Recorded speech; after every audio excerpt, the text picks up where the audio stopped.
Family and fellow soldiers, I'm the Professor, and this is the Moment of Truth. Black people are constantly looking for friends. And tell me, what's another name for friend? Ally. Well, family, you've got no friends, as Dr. John Henry Clark taught you, and that's a fact. And as black people start making our strides towards true empowerment, people are letting the mask slip. They're starting to show where they've always stood. Now, some of them are very easy, like this Anna Kasparian woman, but others, they either put up a good front or they flew under the radar.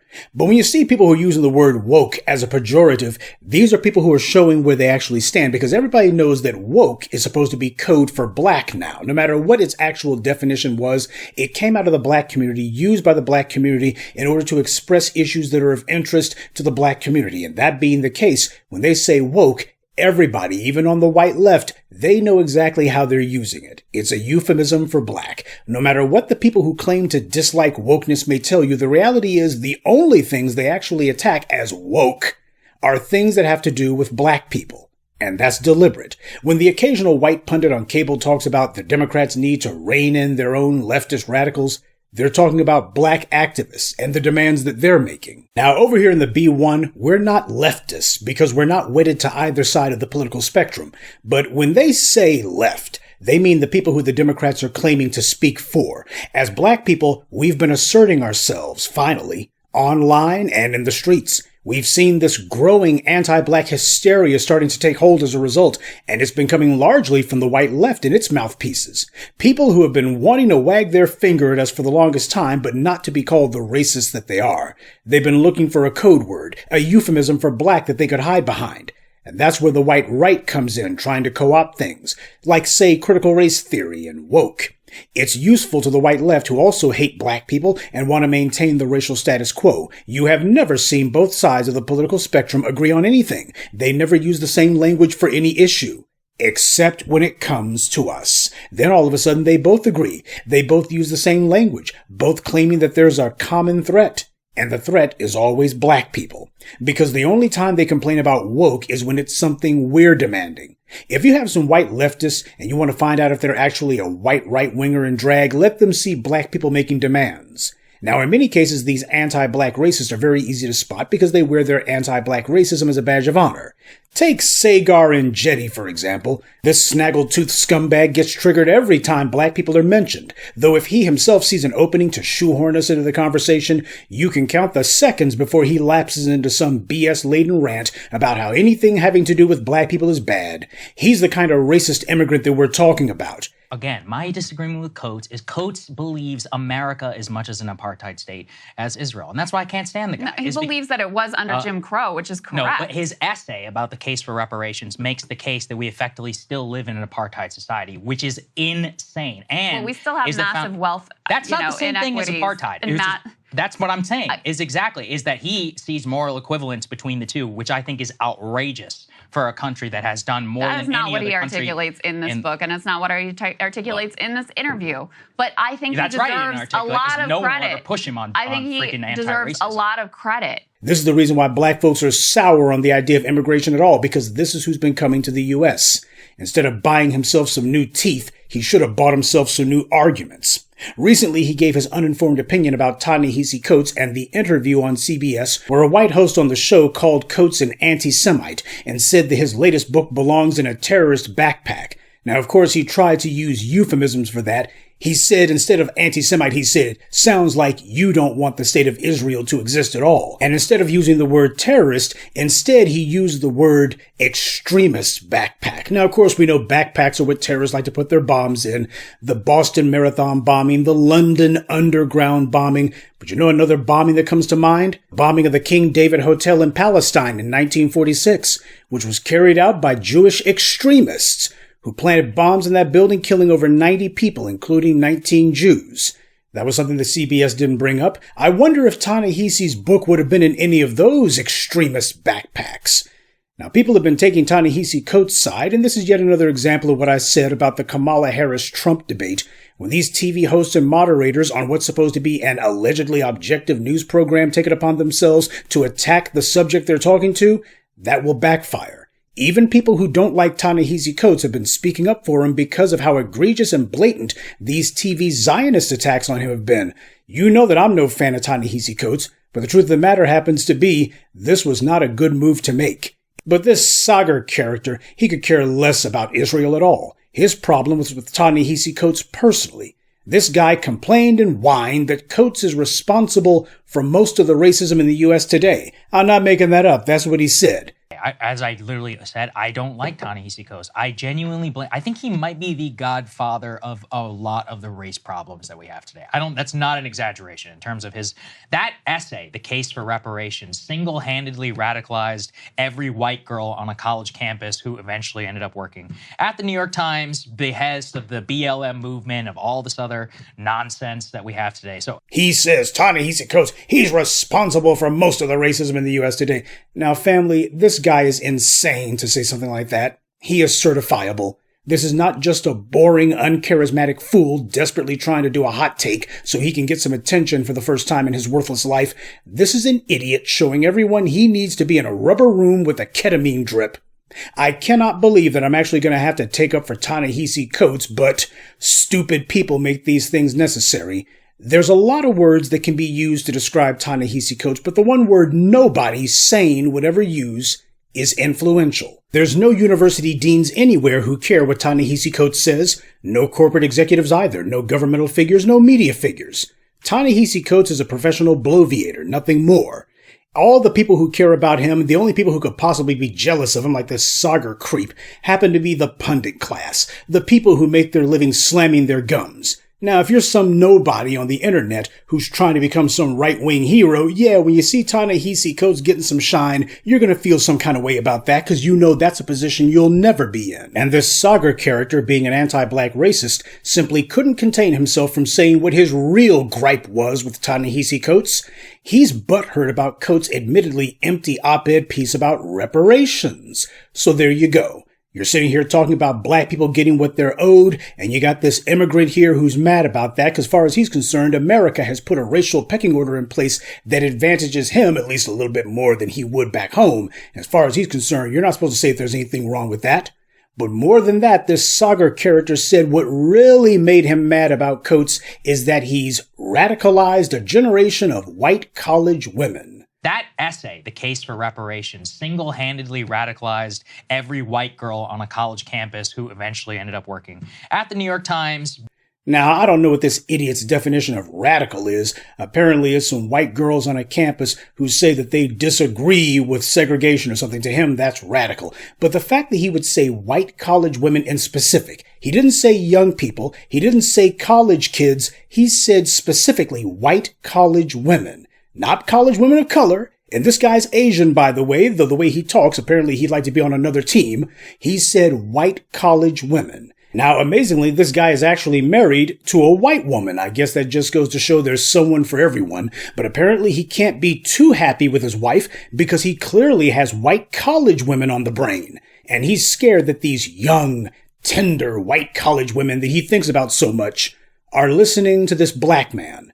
This Saagar character clearly feels very insecure with himself. That makes sense. He has a lot to feel insecure about. See, in his mind, white power has assigned him a higher place in the social hierarchy than black men. This guy is Asian, so in his culture back in India, he's part of a caste system. And he's higher than dark-skinned people on the totem pole, so for him, it's the world turned upside down when he actually has to compete for esteem and standing in women's eyes. And he sees that white power can assign you material goods, but it can't make you more of a man. And that's what makes him mad.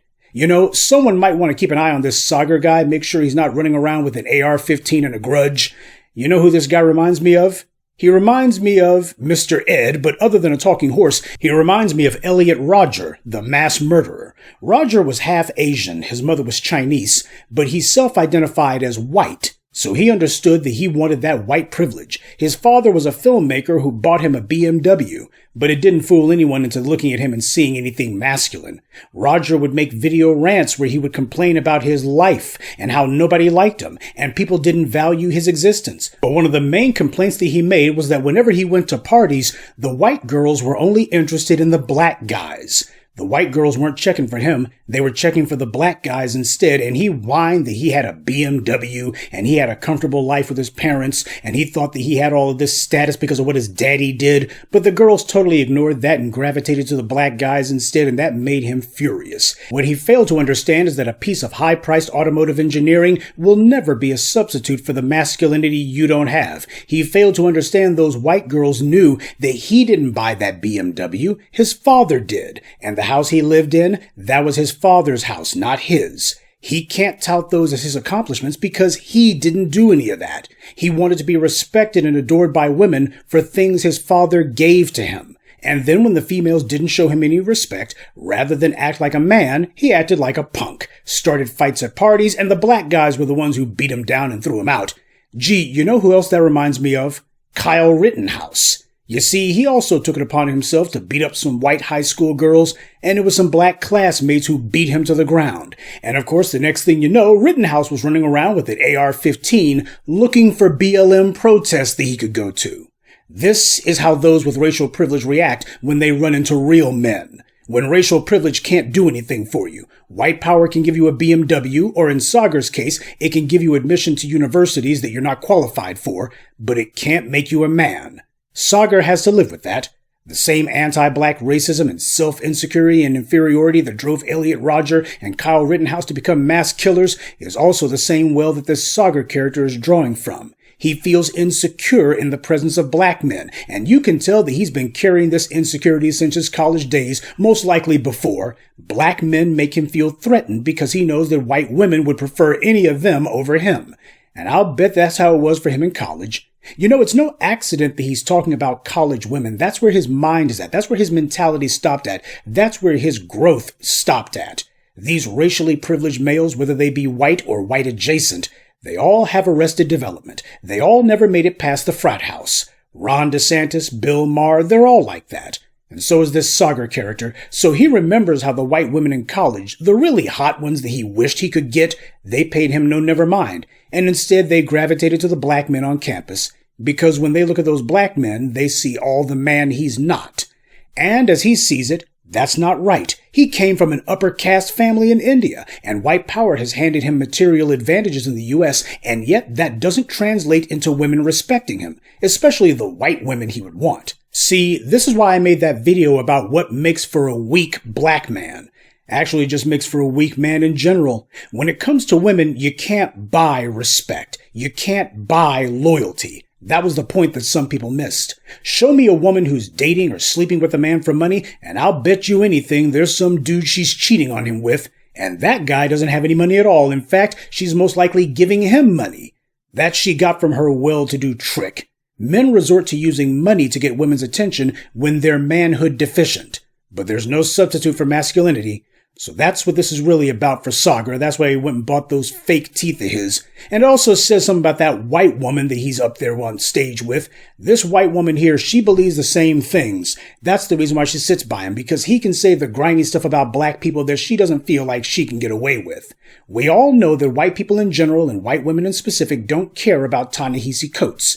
But anti-black racists like this Saagar character are so ultra-hypersensitive about the privileges white power has handed them that they have to be paranoid about protecting it. When Saagar goes to campuses, none of those young white co-eds cares. That's his problem. He goes to those college campuses, everyone ignores him, just like they ignored him when he was on campus. He's still the same goofy, corny nothing that he was back then. His wife is certainly no trophy, and you know that eats him alive. He got himself a white woman, but it wasn't the one he actually wanted. Some black guy on campus got the Becky he wished he could have got.